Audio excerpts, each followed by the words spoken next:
Hello again, and welcome to what should be the final episode in our series on the laws of the game. My name's Craig Anderson, and I'm joined yet again by Euan Taylor. Hi, Craig. And today, having navigated our way through all 17 laws of the game, we are now reaching the final part of the sort of IFAB book, which is the VAR protocol.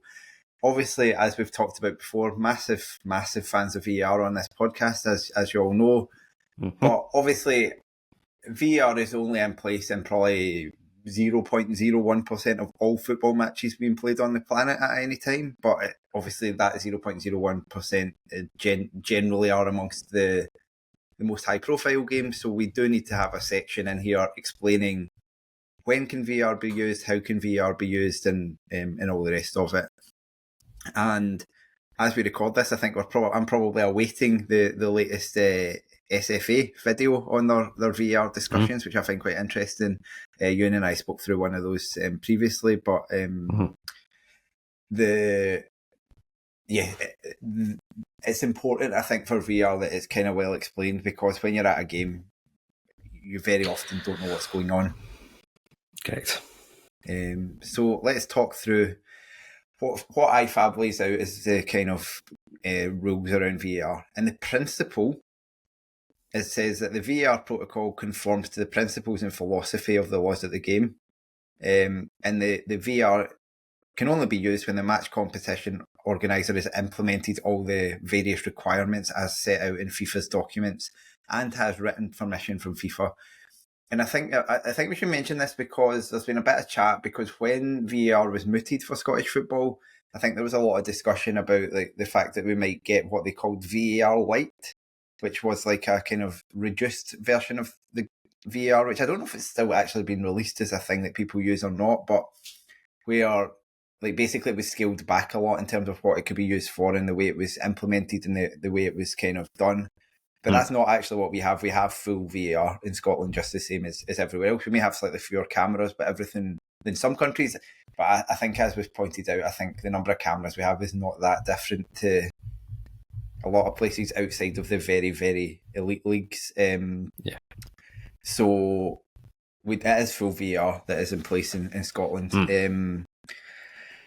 The principles then, and this is where I think we can have a bit of disagreement about whether this is actually how they are used, but the principles that were laid out, which must apply, which is that a VAR is a match official who has independent access to match footage. And that was always my concern when there would be a lot of discussion about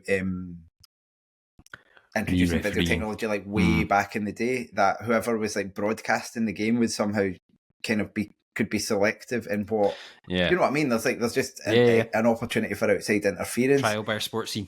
Exactly, but the point is that and I've been to the place, they have access to the feeds from all 6 cameras independently and can obviously choose which ones they want to access independently of whoever's broadcasting the game, if that makes sense.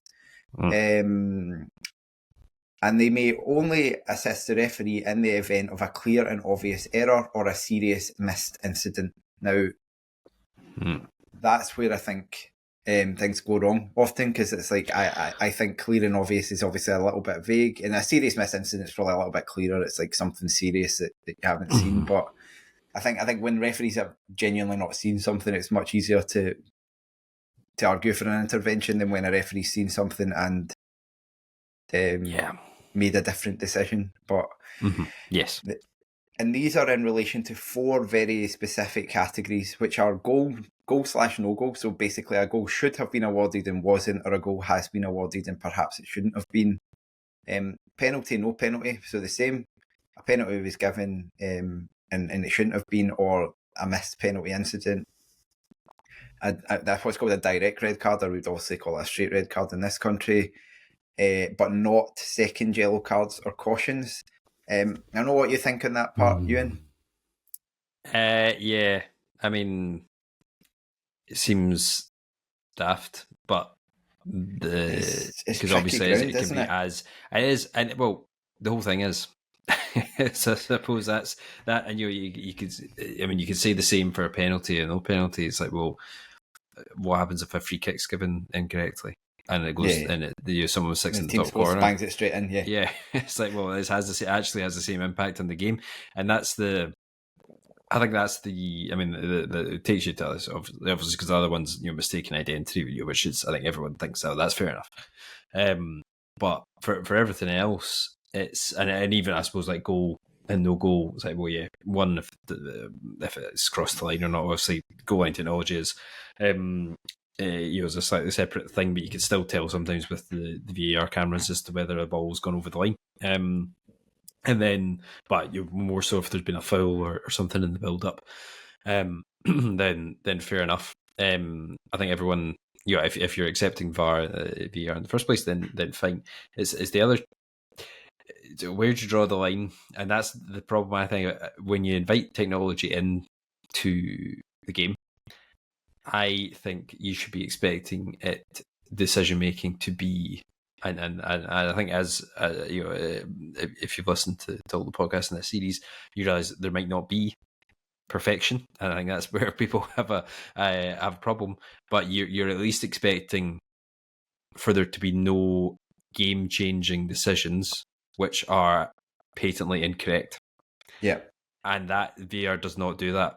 It doesn't get you there as it currently stands, and that's where I would probably have an issue with it. In that, as the example of a free kick or even a corner, a corner could be given the wrong way, and I wouldn't be hugely surprised if there's like a big incident. So say that happens in a Champions League final where someone is a clear dive at the edge of the box in the last minute, and someone sticks the free kick top in, and you're like, that's changed the game.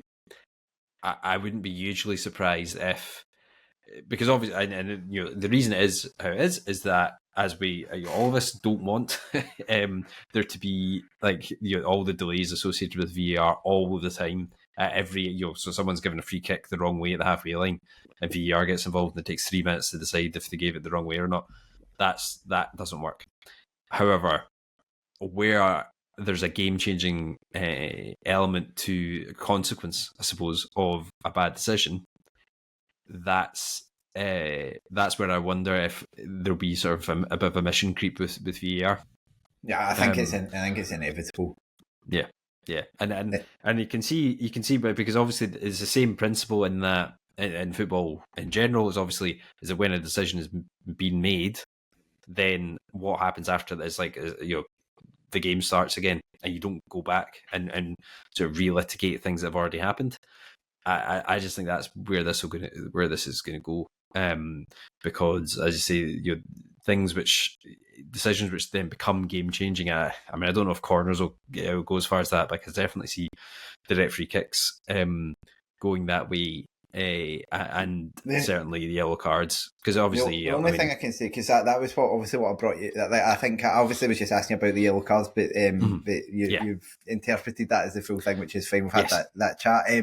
But I think with the corners, the interesting thing will be with all the technology that there actually is now. Actually, probably decisions on corners, goal kicks, throw-ins at the very, very high level can be probably given instantaneously at this point, because they've got the snickometer stuff that they used during the Euros to see when the ball come off people.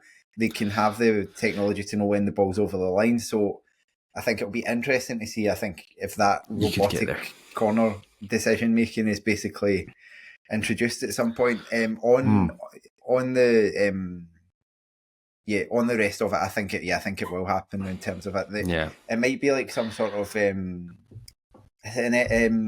some American sports where it's like in the last 5 minutes of the game, like it kind of changes a bit as well. I can imagine that, where it's like we start just reviewing everything, which is tedious. Yeah, which isn't great. And the yellow card thing. Obviously, the issue you have is that if you could have a situation where the first yellow card is a complete nonsense, and then the second yellow card is completely fair enough.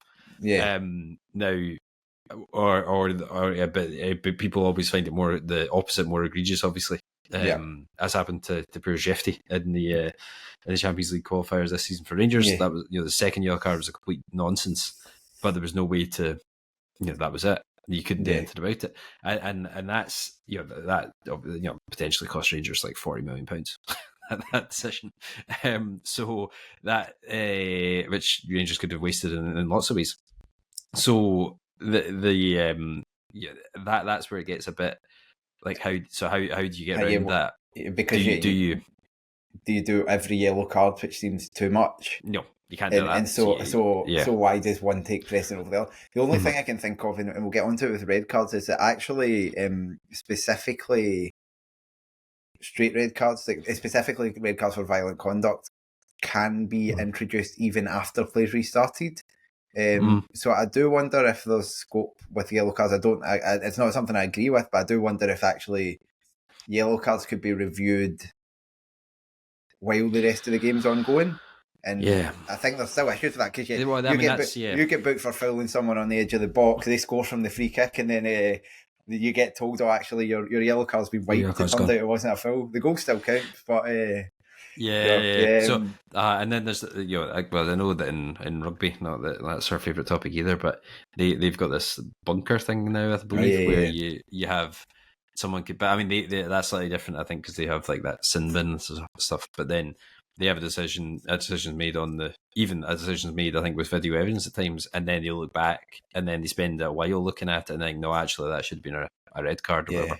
And I think that's often, I think you're right, because that's often made while the player's off the park anyway, so it's just like you're kind of sitting waiting, am I going to get back on or not? But I think it's quite tricky, all of that. But so as you kind of brought up, the fourth one that VR can be used for is the easiest one, which is mistaken identity, which is when the referee cautions or sends off the wrong player. I don't think we've had it with red cards in Scotland. We definitely have had it with yellow cards. We had one with Hearts where someone got a yellow card and then VAR intervened to basically tell the referee a little bit later on, you actually booked the wrong player. And I'm sure it was like one black player and one white player as well. It was like two players who were very obviously not like similar as well. Because there's an Arsenal example, wasn't there, years ago? It was like Kieran Gibbs and was it Oxley Chamberlain, maybe? I can't remember, but it was two players that it was, and one was sent off, and it should have been the other. But so I mean that's obviously fair enough if you use the wrong, if a player gets the wrong yellow card, the wrong player gets a yellow card, then that can be reassigned to a teammate. Of course, I've tried to look this up, and all I've found is the one which I can remember, which is that Mallory Martin got booked for a handball that was actually made by a Ross County player. And Hearts tried to appeal that under mistaken identity, but were told they couldn't because it's only like a teammate. That was in 2017. Referee Andrew Dallas, of course. There it is, Mr. VR these days. Is that correct? Yeah, I think it is. Yeah. Oh no, sorry, it was a trip on Louis Moult, but it was actually Lionel Ainsworth who tripped him. I think I remember that actually. Yeah. But anyway, that was what I was trying to look up, because it definitely, because I remember Joel posting about it. And it was perhaps during the game. That wasn't the one I'm talking about, because that was pre-VAR, but there was one involving Hearts where a booking got changed. But anyway, can't remember who it was. Doesn't matter. Right. So part 2 here of the rules, and this is one that I think is clear some people don't quite realise, which is the referee must always make a decision on the park. The ref's not permitted to just give no decision and then ask VAR to make the decision. Yes, but no, exactly. But and it says the referee obviously the decision can be no foul play on. That is a decision, but you can't just, like, for example, if the ball goes, if something happens, you can't just kind of stand about and say, I'm not doing anything, can VR just make that? Like, for example, there's a tackle in the box, the ball goes out of play. You can't just not give a corner and wait to see if it's actually a penalty, if you know what I mean.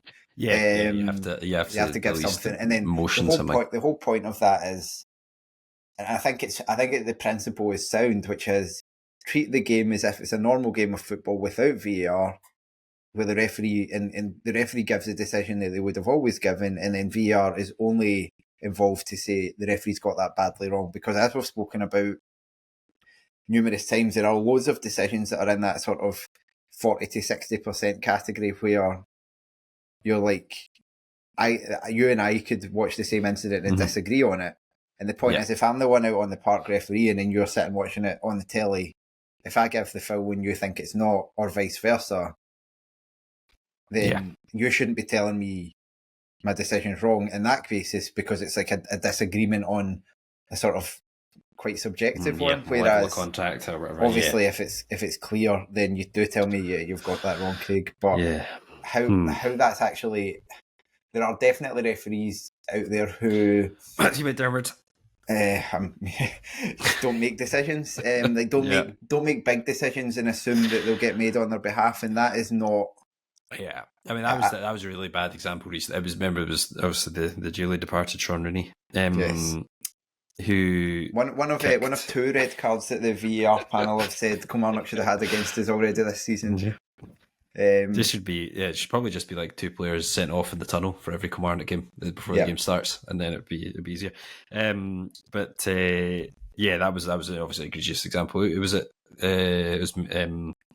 Kyle Selly he kicked, wasn't it? Yes, it was. And I think it was interesting, like when the footage came out of that, and they obviously talked about it through the VR programme, that he had basically said, didn't attempt to play the ball, but there was 2 kicks, and and I think what happened basically was that the column said the VR hadn't really interrogated enough what he had seen, because nonetheless it doesn't matter. The VR should have said it's a red card anyway, but obviously was on this principle of thinking the referee's seen that and felt it's not a red card. Do I want to get involved? And the point what he said, he should have got involved anyway, but part of the issue was him saying he thought it was like a kick at a ball. Yeah, I thought, and I remember seeing McDermott's face after that, and I thought he looked surprised.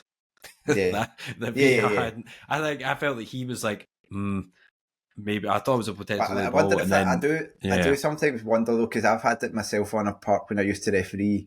You make a decision, and then everyone reacts. You know from the reaction of the players that you've got it wrong, and it's like, well, you're too late at that point. You can't then, unless you've got the crutch of having an assistant or something, in the game, which usually, if you're refereeing an under 16s game or whatever, you don't. And I'm usually, I'm usually talking, to be fair, it was never really big decisions, but even when you've given like a corner and you tell straight away, the players were expecting a goal kick or whatever, but so I do wonder if it was partly that, where he's not thought there was much in it, but then saw how the players reacted and thought, oh, maybe there's more to it than that. But the principle should be, you give your decision that you think it is on the park, and VR can choose to get involved.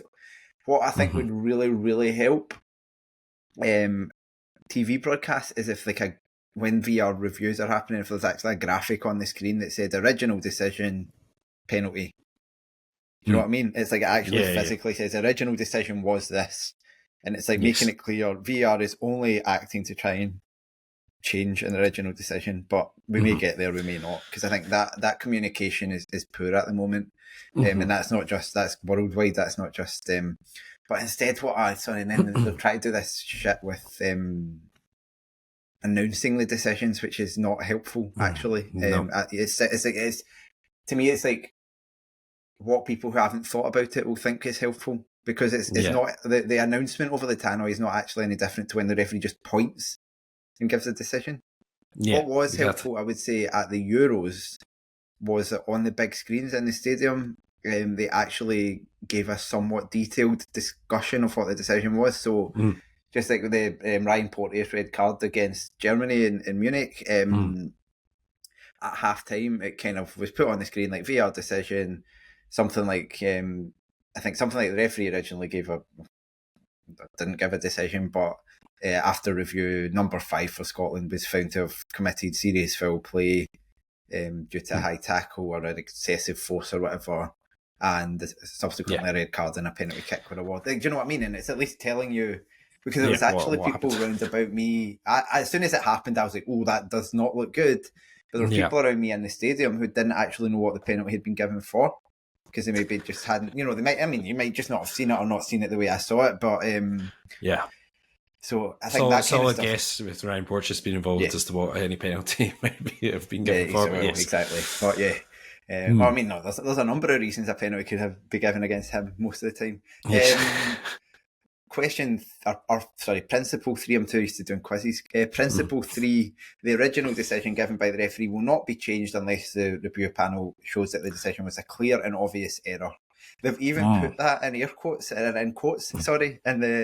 thing, but I can imagine the air quotes just saying clear and obvious. What is clear and obvious is another problem. I think Willie Collum spoke about they've called it the line of intervention, and that was mentioned in the VAR documentary that Sky put out as well a while back. That line of intervention, Collum said, has been raised since he came in, so that basically fewer overturns happen, which I think is fair enough, especially on things like handball.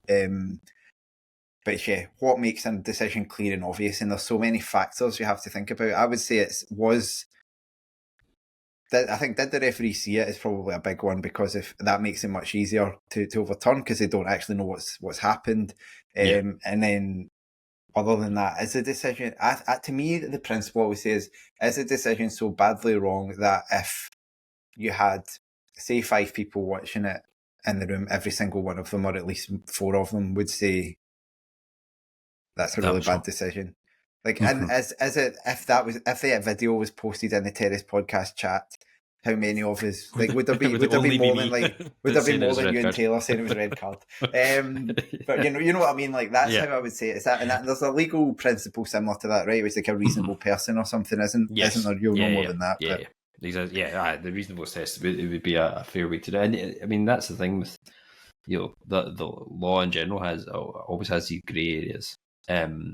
It's just I actually think that the framing of it is wrong, and it will almost be better going to the reasonableness point, because the problem the problem with the way it's framed at the moment is that you could read into that, in that the original decision given by the referee will not be changed unless the video clearly shows. That's what you can say it as: the original decision given by the referee will not be changed if the error is not clear. But then saying there's still been an error, and and again, that's a problem, because I always think if a referee is looking at something in the VAR room, and you're like, okay, first of all, that's a mistake. The referee has made a mistake, but how bad a mistake is it? Yeah, that's a weird place to start from, I think. And that's what they're being asked to do. And now there's that line of intervention. It's like, well, he's got that wrong, but how wrong? And again, when you're bringing technology in, is it just about that subjectivity though? Like, you think it's wrong, but maybe even if I know the referee gets a chance to watch it again, but even if the referee, like that might be a difference of opinion on an incident rather than, and I think that's maybe where I think that clear and obvious comes in. Whereas I think the principle should be, and I think if that referee was actually given a proper view of that again with more time, he would change his mind, is maybe another way, which, I mean, is what happens, but there's obviously a lot of pressure put on that referee at that point when they're coming over to make decisions. But I think there's a lot. I mean, we're probably, that principle is quite well known and has been well discussed, so we might not dwell on it for ages, but I think it is a bit of an issue around the protocols. Part 4, only the referee can initiate a review. The VAR can only recommend a review. And I think this is a lot about the agency of the referee. And I think this is overlooked a lot, like, especially like kind of online discussion. The referee remains in charge. The referee can have someone, the VAR can tell the referee in their ear, I think you should come and see the screen. In principle, the referee, I think they would probably not be refereeing for very long if they did, but the referee could say, nah, I'm not doing it. I'm trying to think of a situation like where that wouldn't happen, but it's possible. But more so, like, I think I might be able to come on to this, because the decisions that are made without the referees like having to come to the screen, the even though, so say it's an offsides, VAR is telling the referee we think it's offside. The referee is still the one who awards the offside decision. And I think that was like part of what happened with that Liverpool Spurs game last season, where the referee gave the decision on the park. And as soon as the referee, like, even though the advice he was given by VAR was wrong. That's why it was like, it was still the referee making the decision, which meant, I think from a practical perspective, was why, like, although it was obviously a very massive error, it wasn't like an error of the procedure of the game. Like the game, good like, do you know what I mean? The game was, the process was terrible, but even though they said good process, but because I think a lot of people were saying, well, how come if the VAR gave, the VAR thought they were recommending a goal being awarded, but were actually recommending, the referees thought they were recommending an offside, basically, and there were people arguing, well, the VAR's given the goal, why are they not able to go back? But the point is, if the VAR were recommending to the referee, even though unclearly, and I think actually the referee has very little blame in that situation, because he was just given terrible advice. The VAR was recommending a goal be given, but the referee on the park didn't award a goal at any stage, even though he should have done. He should have been advised to. So that's kind of that little technical point. The final decision is always taken by the referee based on the information from the VAR or after undertaking a review. So again, that's kind of the same point. The referee is the one who makes the decision, even if it's advice given to him. He still has to go and do it. Part 6, and I think this is another point for discussion, there is no time limit for the review process because accuracy is more important than speed. For who is, I guess, the question. I mean, and you do get, and there have been probably 5, 6, 7 minute VAR reviews where it's been a tight or a tricky decision to make for whatever reason. And there is an argument, and you can understand the argument that basically if it takes that long to review it, then is it really clear and obvious? Now, I can understand that. It's not something I broadly agree with. I think I kind of am more aligned with what the rules say here, but part of that is often within a VAR review, they're actually not just reviewing one thing. So it could be like a goal scored and we have to check 3 separate offsides, and did the goal scorer, push someone before they headed it in, and you have to go through them one by one, like every stage of the goal. So it's often not as simple as you think it is in the stadium, I suppose. And so, it's not like they've spent 6 minutes watching the same incident in order to get there. So obviously even just bringing up the footage and stuff like that is not instantaneous. So there are issues around that, but obviously trying to get it as fast as possible would be helpful. Again, maybe there's a way of communicating that better to say, well, now we're checking through stages of this. Yeah, you get that. Sometimes they say that in the, obviously, if you're watching on TV, they might say, "Oh, they're checking this," because they get told, and then it's like, "Oh, no, now they're, it wasn't offside, so now they're checking the foul or whatever." Yeah. The players and team officials must not surround the referee in an attempt to influence a decision, either a review or a decision or the review process. I think the grammar of that is actually not correct, but which is unusual. But you obviously shouldn't try and influence the decision, which is true all the time. The referee must remain visible during the review process to ensure transparency. So the referee can't disappear into a wee room, I suppose, is the point of that. Like, it has to be out on the pitch. If play continues after an incident which is then reviewed, any disciplinary action taken during the post-incident period is not cancelled, even if the original decision is changed. But then it says, except for a caution or sending off for stopping or interfering a promising attack or denying a goal-scoring opportunity. So the principle of that is, if play continues when it shouldn't have continued, and you make a really bad tackle, that really bad tackle still happened, and I think the point is you would have got booked for that even if it happened after the whistle.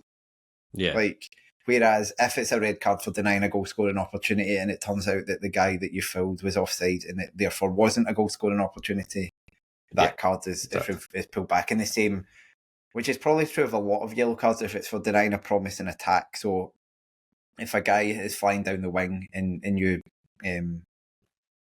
trip him, but actually it turns out that there should have been a red card 10 seconds earlier in the play, that shouldn't actually have been live play, your yellow card would be wiped out. But most of the time, it wouldn't be wiped out. So yeah, a bad tackle is still a bad tackle, a punch is still a punch, etc. If play has stopped and been restarted, the referee may not undertake a review except in the case of mistaken identity or for a red card offence relating to violent conduct, spitting, biting, or extremely offensive, insulting, or abusive action. So the point is, once play restarts, VAR can't intervene on almost all incidents. And I do often think at a game, see if I think my team's been on there's a potential for a review, I do think the goalkeeper needs to just get on with it and take a goal kick. Obviously, like when you hear the commentary, the VAR will often tell the referee straight away, and the referee sometimes knows, well, there might have been something in there, or the VAR might tell them right away, like, halt the game, in which case obviously the goalkeeper can't take the goal kick anyway. But see, when there's like subtle things, I do think there must sometimes be a case where something is missed initially, but if the player is like fucking about, the VAR might as well have a wee look at that, and then, do you know what I mean? Maybe it finds a subtle. Yeah. I'm like, just get on with the game if you think there's any risk at all.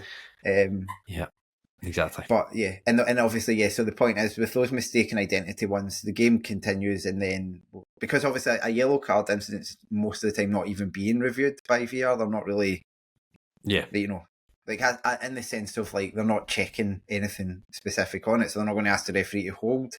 But then if they discover that the referee's booked number 12 and it should have been number 13 or whatever, the referee can be told that and can change that decision later on. Also with like serious like violent conduct and spitting and all, like basically things that are above like non-football instances, even if that's originally been missed, and they're probably more likely to be missed because like initially because they could be off the ball, and I could imagine actually, you know, a foul, you know, plays raging on, the ball gets put out for a goal kick, a quick goal kick gets taken, that's the ball back in play, so technically play has stopped since that happened, but actually then you discover there's a guy crumpled on a heap on the other side of the park, and then you can obviously only at that point would you be seeking out that footage. Because if VR are watching the live game the same as the rest of us, like, because that's where most incidents happen. So if something has happened in the view of one of the other cameras, they're probably not looking at that camera. So yeah. And then the point is, even at that stage, the ref can stop the game and be told, yeah, okay, you can still send that player off. Yeah. I can't remember the exact timings, but I suppose maybe the first example of VR being used unofficially was that I can remember anyway was the Zidane headbutt. Yeah. Whereas clearly wasn't seen by, or at least wasn't the official line is that the fourth seen. Official saw it, but where the fourth official saw it would be my question. Exactly. Because I believe where he probably saw it was not live and on the pitch, as much as they'll never say otherwise. Like I think that's how it goes to the grave situation, but because it was the right decision and no one could disagree with that, but also I did ultimately, if that was the case, was done incorrectly and affected the outcome of a World Cup final. So right, number 11, the period of play before and after an incident that can be reviewed is determined by the laws of the game and the VR protocol. That doesn't make, what I think that means is like it's basically telling you, you know, there's a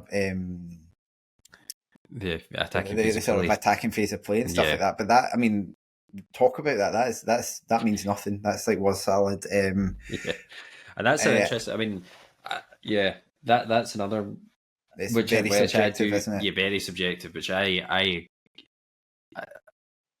inclined to agree with the way that is being interpreted this season. I think in Scotland, I remember one example. It was a Rangers one. It was when Tom Lawrence tripped Ross County player at the halfway line, and then and it was definitely should have been a yellow card, as well as a free kick to Ross County, but Ross County didn't touch the ball again before Rangers scored a goal. However, Rangers had the ball for a good almost a minute, of possession, which sort of went back and forth a wee bit. I sort of think that's fair enough. Like, I don't think that wrong decision has not really led to the goal. Because like, I always think it's like if the defence has then got fully set and the attacking team's got the ball in front of them, if you know what I mean. Yeah. It's a know it when you see it situation, isn't it? I mean, there's another Tom Lawrence one. He can't tackle fish supper. Tom Lawrence, can't do much. There was last night, actually can't. But there was last season when in an Old Firm game, one of the Old Firm games, when it was the 3 each one, when Dessers had a goal disallowed because Lawrence fouled a Celtic player and then Rangers counter attacked and scored. But there was Celtic did get players back. And it was like right outside Rangers' box, and I suppose that's probably, to me, I think that was fair enough. But it's the direction of play and the momentum of the play as exactly. well. So it was like Rangers did then like break up the park, but it did travel a long way. And the Celtic in that instance had like ample opportunity to defend. It didn't defend it particularly well. And I think possibly a Celtic player touched the ball, but in like I couldn't say that for sure, but I think maybe just like a tackle or like a block or something. And I think that's, in that instance, probably fair enough. I mean, Celtic definitely didn't have like possession. I think they just maybe would possibly touch the ball. So you could say, well, that's. I think that's right on the line. I would say because it did happen like a long way away from the goal, but it was like a counter attack. So. So that's it's a double whammy. The goal gets disallowed and you get a free kick against you in like a dangerous position at that point. And then the final one of these principles is the VAR because the VAR will automatically check everything. There's no need for coaches or players to request a review. I actually am coming more around to the idea that if VAR is being used, a review system would be better because then it puts the emphasis on the. It's hard. It puts the emphasis more on like the player or the coaches if a decision's missed. It's like, well, you should have reviewed it, but also it probably puts an undue amount of pressure on the actual decisions being reviewed. So it's like a bit of a. My concern with that would be. I always think this is that basically you would store, unless it's very, very clear, that there aren't that many game-changing incidents in football. Like it's a low-scoring game, and basically any time a goal would be scored in the last 10 minutes, that would mean it would get VAR reviewed, I think that would subconsciously, perhaps, or maybe even consciously, change the bar.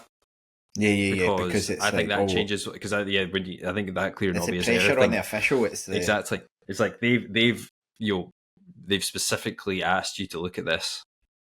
Is there any kind of error there? And I think that would be. I think it's easier to keep that kind of line of intervention quite high, where it's like, well, it's up to us if we review this or not. If you put the pressure, if you're then saying, right, they would have moaned obviously, but we've not moaned about anything all game, but you've got this last minute goal against us wrong, and then you look at it and you're like, well, there's an argument that maybe they have. I think that would make it worse. I think it's so you would almost know as soon as a goal is scored if there's a challenge left. It's going to get flung in. It's going to get challenged. Yeah. It's like every goal at a corner, whatever, it'll just get challenged. So and it probably would be something that you could find. So that would be my concern with that. As fun as it would be, like your Mourinho's like chucking flags on, that'd be great. But I just I think that'd be the problem with that. Okay, I think is there a wee bit of we've got a wee there's loads of this to go on, but most of this is the practicalities. It will take less time. Those are the principles that we discussed. Yes. So the ref can only, as we talked about, those 4 types of categories, and we'll just go through them one by one, basically, to kind of give a bit more detail. So on the goal, no goal one, what they are allowed to check for is, did the attacking team commit an offence in the build up to the goal, which is what we talked about just there. Has the ball gone out of play prior to the goal? Specifically, did the ball cross the line or not? And was there an offence by the goalkeeper? This is the other way around. Was there an offence by a goalkeeper or a kicker at the taking of a penalty kick or encroachment by an attacker who becomes directly involved in play? Or why is that? And why is that in the goal? No goal. That feels like it shouldn't be there. That should be in the penalty kick one. Yeah. How's that affecting a goal? No goal. Oh, I suppose it's like the penalties, and because I would say that an offence by the goalkeeper during a penalty is leading to a penalty being given again, and like not a new penalty, but it's around. But anyway, yeah, the goal no goal's fairly straightforward anyway. Basically, that'd be an interesting one with the So how in terms of attacking phase of play, I think we all get that, but if there was a situation where corner was taken that like went out and then came back in, defending team clears it, and then gets possession of the ball but loses it quite quickly, and someone smashes the ball in. Would you go back? I wonder if the bar is different then. If you think, well, actually the ball went out, and same could happen. You have like, someone the team could have possession for like a solid minute after the ball's gone out, and then ends up scoring, and you wouldn't consider that one attacking piece of play in general if it'd been like a sort of arguable foul. But with the ball going out, I don't know if they would. I mean, the protocols would say it's the same. I assume it's the same because you're like saying, well, okay, it might have been a throw in on the halfway line, but but you wonder if because it's a black and white you're right. Thing. It's harder to. It's like one extra, like because with like the attacking phase of play stuff for a foul or something, it's like, well, even at that, maybe the foul is only 70-30. It's not like a clear foul, and so it's very tricky at that point. The penalty kick or no penalty kick. So again, they have to check all these things, and I think that's what's often overlooked. Was there an offence by the attacking team before the penalty incident? Because if there was, then the penalty can't be given; it would be overturned. Was the ball out of play? Again, the location of the offence, and we've seen a few of these in Scottish football, where a foul has been either a penalty's been given, and then the ref's been told actually it's a free kick outside the box, or the other way around, and that can change obviously the card. You could have a player getting sent off and it's a free kick and then booked for a penalty, or vice versa.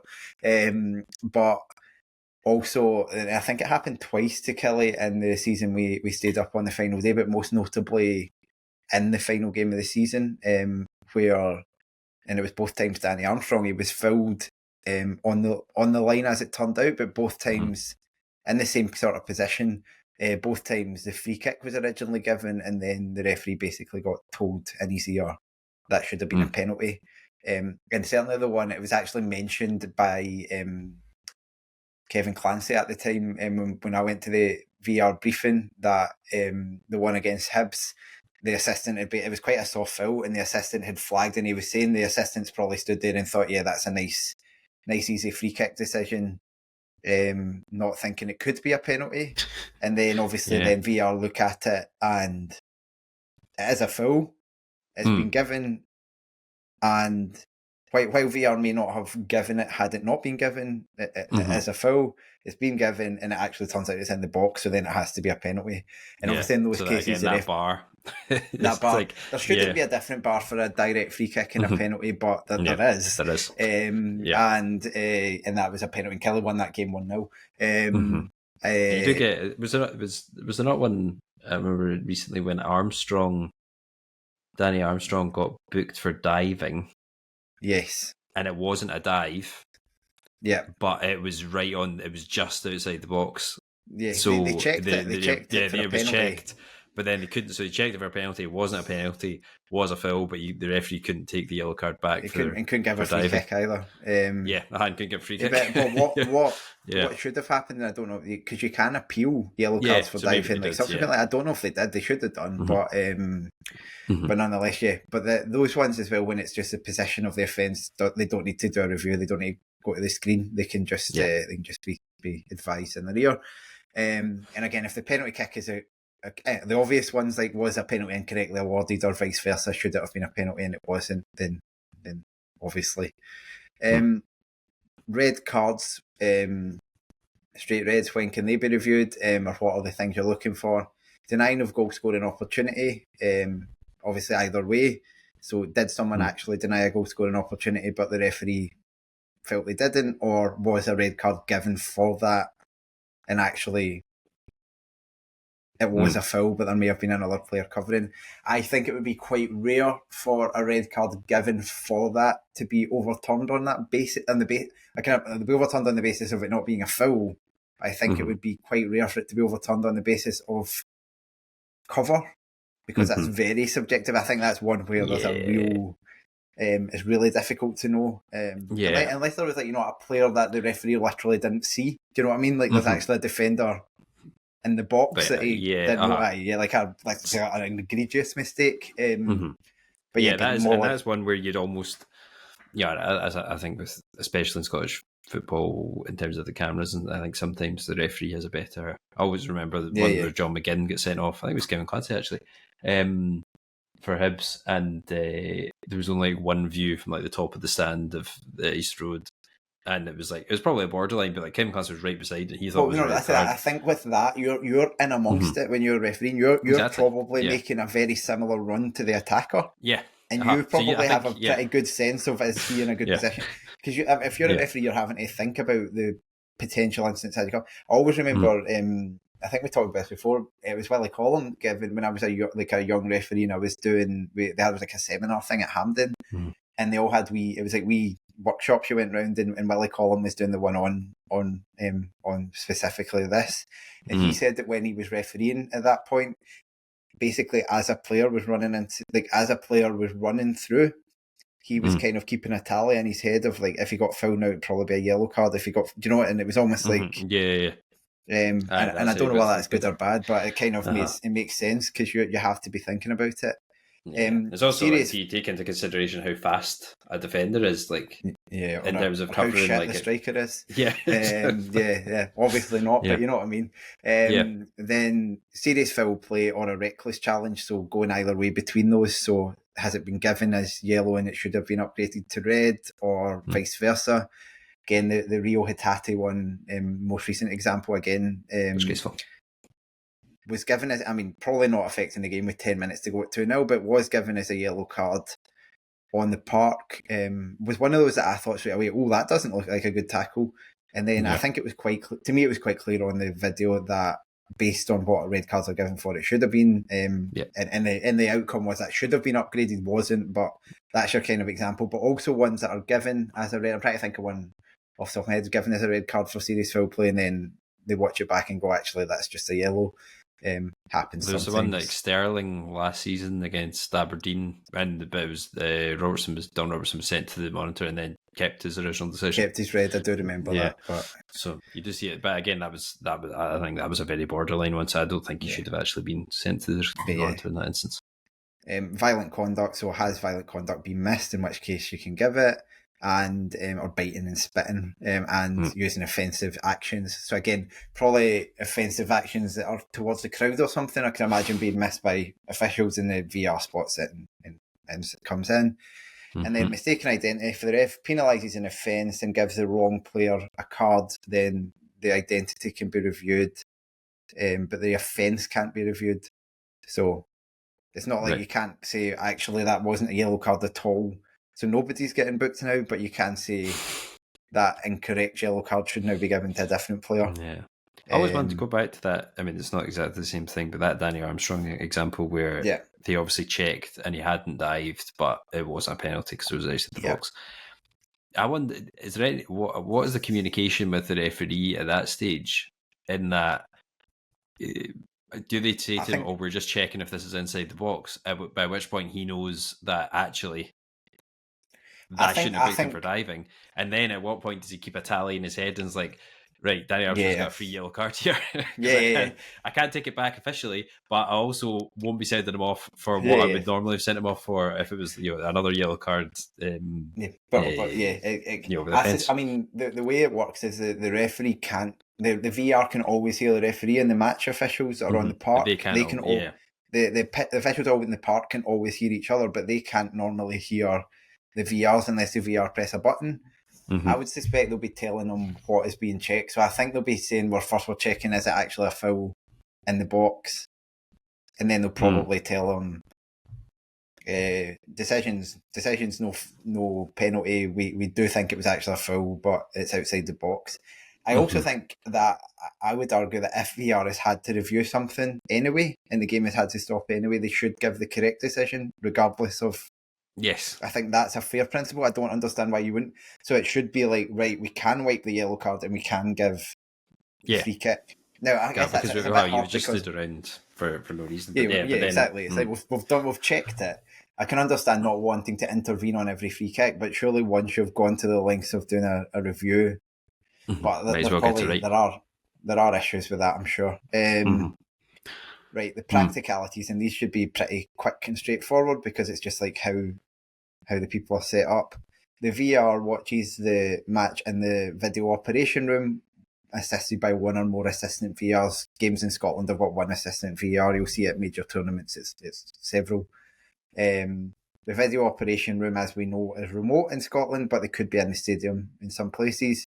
Depending on the number of camera angles, there may be more than one assistant VAR or more than one replay operator. So there's 3 people in the room. There's a VAR, the main VAR, the assistant VAR, and a replay operator who is not a referee but is just the tech person, basically.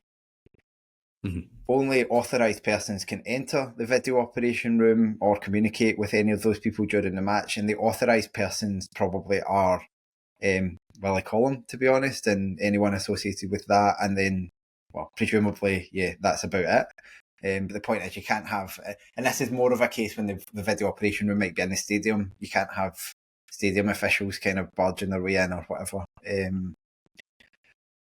The VAR has independent access to and replay control of the TV broadcast footage, which is what we spoke about.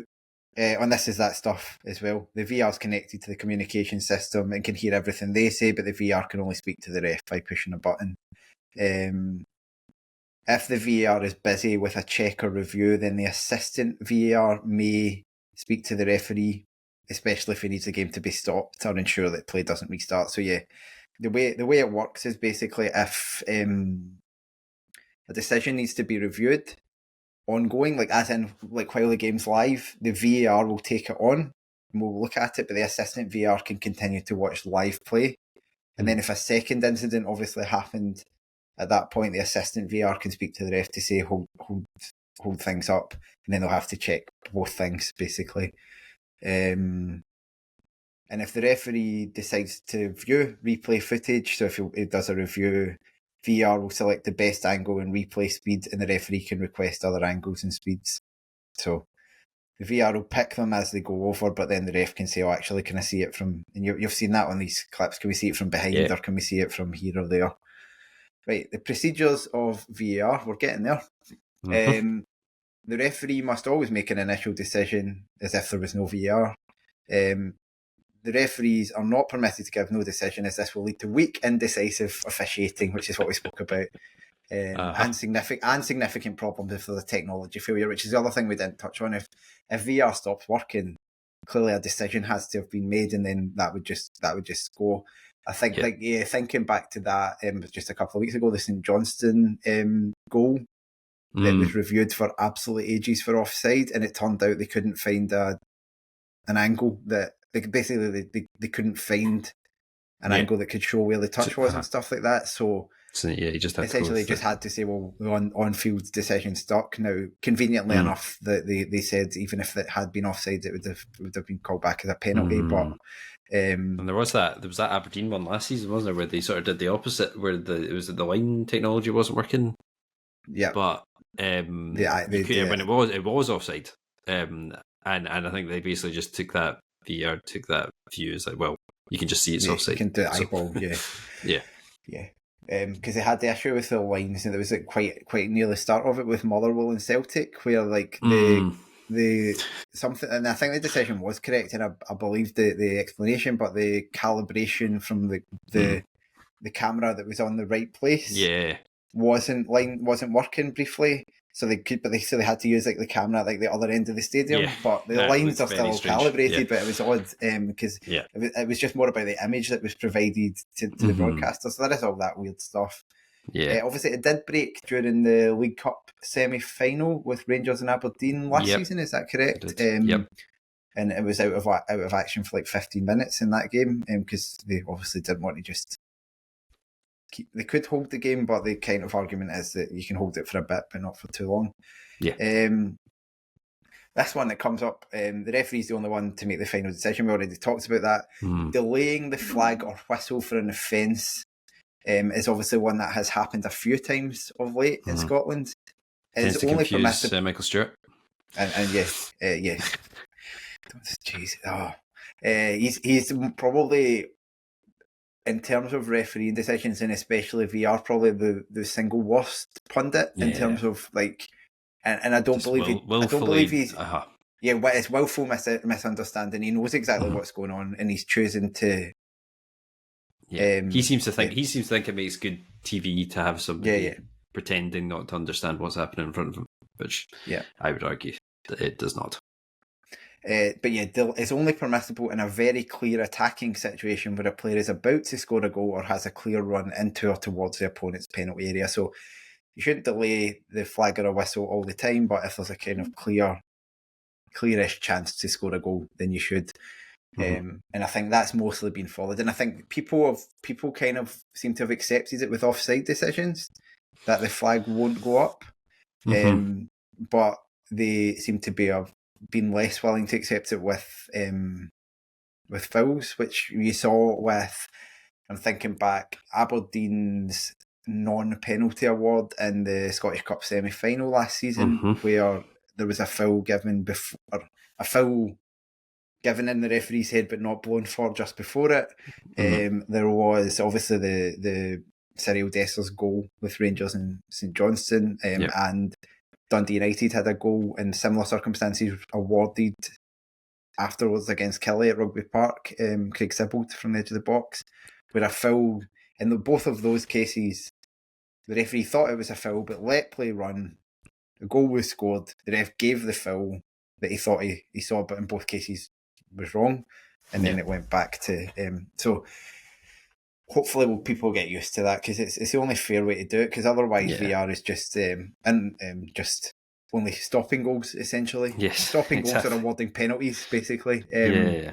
I do think sometimes I think linesmen tend, I think, to wait and see how attack develops before putting the flag up. Not just that. Someone's straight through. I'll let it go. I think sometimes I think it's a winger gets the ball wide and he's offside, and they let him cross it in to see what happens with the cross before they then put the flag up. I think that happens.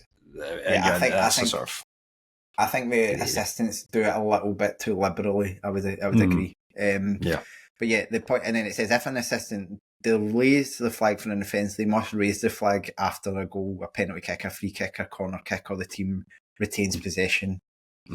But otherwise, they should decide whether it's suitable to raise the flag or not. Like, if it's an advantage the other way, why bother? What they tend to do, from what I gather, is they are telling the referee, like they've told them, I think that's offside, in the comms, even though they don't put the flag up. So the referee's like ready to, the referee is ready to very quickly disallow the goal if it goes in, rather than it being like a delay thing. Right? How does the check work? People still getting this part wrong, which is like, they didn't even check it. They check everything, every potential or actual goal, every potential penalty, every red card. There's a check, because a check is when they are just looking at the footage in the VR room. They can check it in normal speed or in slow motion, but slow motion replays should only be used for facts. So they should only be used in slow motion to see the position of an offence or the point of contact, or for whether it was out of play. But normal speed should be used for the intensity of offence, and it should be a normal speed for handball as well. So they can use a slow-mo to see did it hit the hand, but it should be normal speed to decide was it actually an offence. That's not really what actually happens in practice, again, unfortunately, sometimes.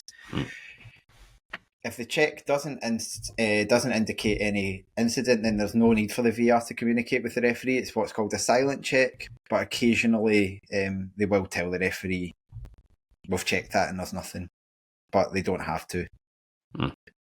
But they're saying that's really to help the players, so it will help the referee manage the players if they're told that, so they've had a look at it, kind of thing. if the start of play needs to be delayed for a check, the ref will signal this by holding up a finger to their head. We know that one well, and extending the other arm. And the referee should maintain this signal until the check is complete. So you're standing there with your hand in your ear for minutes sometimes. Yep, get quite sore. And if the check does suggest a possible clear obvious error or missed incident, the referee will indicate, the VAR will tell the referee that, and they can decide whether or not to review. In terms of the review, they can initiate a review when... I didn't actually know the second point here. The referee can initiate a review for a potential clear and obvious error when the VAR recommends a review, or if the referee suspects that something serious had been missed. I actually didn't know that. It makes sense. And obviously that's just practical, because they can just tell them, look, I think there might have been something there, can you have a look at it? I suppose that's it. But I didn't realise they could initiate a review. I think there was one last... I mean, yeah, you'd think in most cases, on almost all cases, that would be VAR would catch that anyway. That they should. But I think there was one, it was last season, St Mirren against Rangers. It was a handball. It was like a cross came in. Was it Tanzer, maybe? It was a red card, right, and a penalty. Yeah, it was a red card. It was a cross came in, and I think someone was about to like head the ball in, and he put his hand out and sort of knocked it away. And I'm pretty sure it was Nick Walsh. I'm sure it was the referee, and I'm pretty sure he said there was maybe something there. He certainly wasn't. I think in the, because you could, that was one of the ones that they showed in the in that sort of VAR documentary they did towards the end of last season. I think it's fair enough, because I think from my experience when you're on the park, sometimes you see an incident and you're like, oh, that could have been, but you're like, I've not seen it well enough to be like confident to give that decision, but it's not like nothing. Yeah. So I think it makes sense. If play's not already stopped, the referee delays the restart. So if play has already stopped, the ref delays the restart.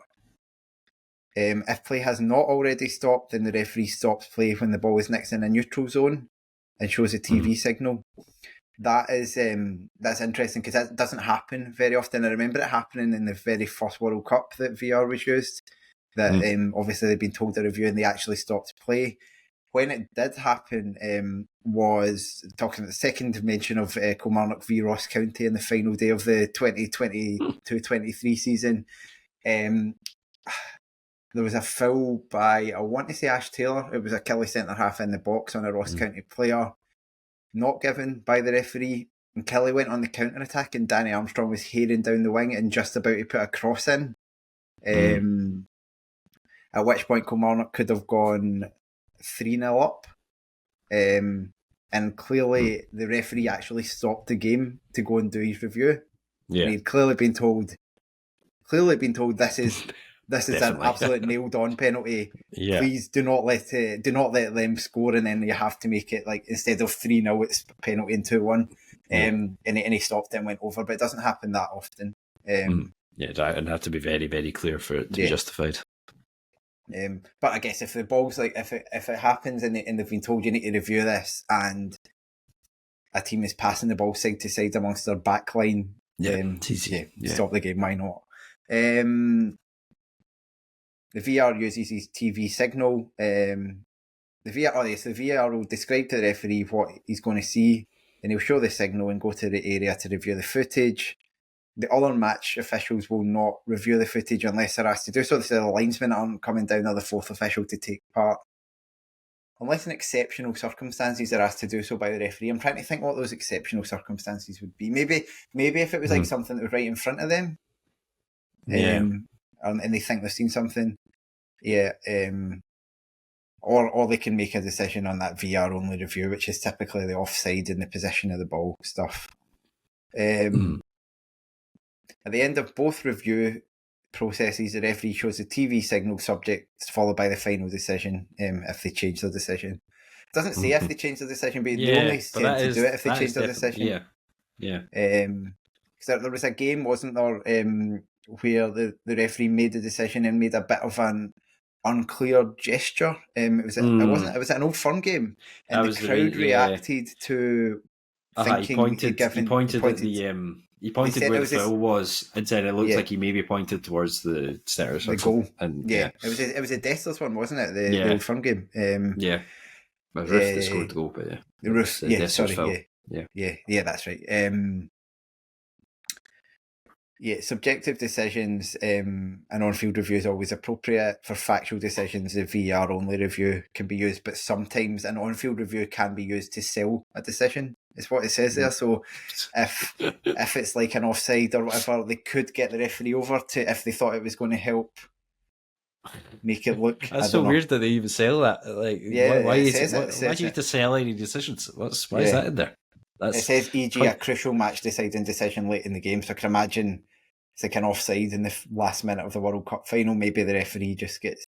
We keep using the World Cup final. The World Cup final is not a heated atmosphere. Actually, like a league decider, like any UEFA game is not actually. They're a bit controlled anyway, but a league decider, an Old Firm game just before the split in the last minute or just after the split. They're at least done by then, so that doesn't matter. True. The ref can request different angles, but the slow motion stuff again. They can review the attacking phase of play for some decisions if they want to.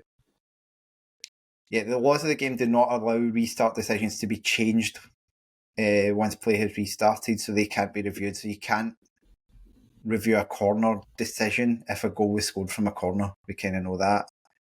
And if play has stopped and restarted, the only review can be for those mistakes. There's a lot of repetitive stuff in here. It should be completed as efficiently as possible, and there's no time limit, which is also repetitive. The referee will take and then change or rescind any disciplinary action and restart play in accordance to the laws of the game. So they will make all of the relevant changes as and when they are needed. And so like with the rescinding of decisions, like if a red card is given, it can be turned into a yellow, or it can be given as no red card. If a penalty is given and is then overturned, the player who was booked for giving a penalty away can have that yellow card taken off them, but it's only when that review is taken, which is, again, it's a bit of an odd quirk. Is there anything about the restart of play? Not specifically. The restart of play will depend if a penalty, for example, if a penalty is given and the ball was not out of play when that penalty was given, then it restarts a drop ball. And Scotland got stung with that in the Ukraine away game, the final game of the Nations League, where we got given a penalty. It was clearly the wrong decision, but the ball it was like a tackle and it had gone out for a corner, but the referee gave the penalty before the ball went out. So Ukraine got a drop ball rather than us having like a good attacking chance. So these things do happen. That's kind of the VAR. The players don't have to request things and they can't influence things. They have to stay on the field during it, so they can't, and then they can't kind of try and get involved, I suppose. If you excessively show the TV signal, you can get a yellow card. And if you enter the video operation room, we've spoken about this for Scottish football, that would be quite an achievement to enter the room. But then you should be sent off. But if you enter the review area, you'll get a yellow card. They've made it very clear a match is not invalidated if VAR stops working, if there's a wrong decision involving the VAR, or any decision not to review or to review the wrong type of decision. We've already talked about this, but if a replay operator or a match official is incapacitated during the game, then they can be replaced. But with the VAR, if they can't find a replacement, the match must be played. I so often wonder if there's 6 Premiership games on Saturday. Do they have a referee just sitting just on a retainer, just sitting in a wee lounge, just chilling out? Just in case. And that's us. So that brings us to the end of what was obviously not surprisingly a bit of a lengthy discussion of the protocols around VAR. It feels like maybe one of the more, I mean, not that they do obviously tinker around with the laws of the game in general, but this feels in particular like very, very susceptible to there being like one issue in a game, which then in an important game, which then creates a change in the protocol rules, which you can sort of there's so many examples of how you can see the flaws in the existing setup and how that might end up changing. I can imagine it's changed already, and it will continue to, I'm sure. Yes. But anyway, thank you for sticking with us. Thank you, Euan, for providing your kind of footballing, but also I suppose legal insight on throughout this. Yes. Thanks, Craig. Thanks to the listeners for joining us. I hope that's been useful. We may kind of every year now do a quick update when they change the laws of the game on an annual basis, which happens every year.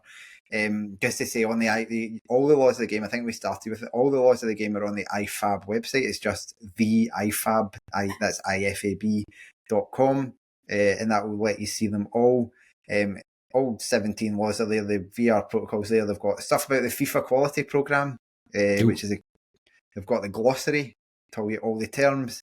It's got wee nice images of guidelines for match officials, which we've not gone through, which is like what the referees should do, like their positioning and their teamwork and how to referee, where you should be on the park for any set of incidents, when you have assistants, when you don't have assistants, what your flagging should look like, all that kind of stuff is all on there as well. And there's also information about the various trials that are being carried out at the moment. So only the captain can approach the referee, cooling off periods for decisions, the goalkeeper holding the ball for too long, there's a trial on that.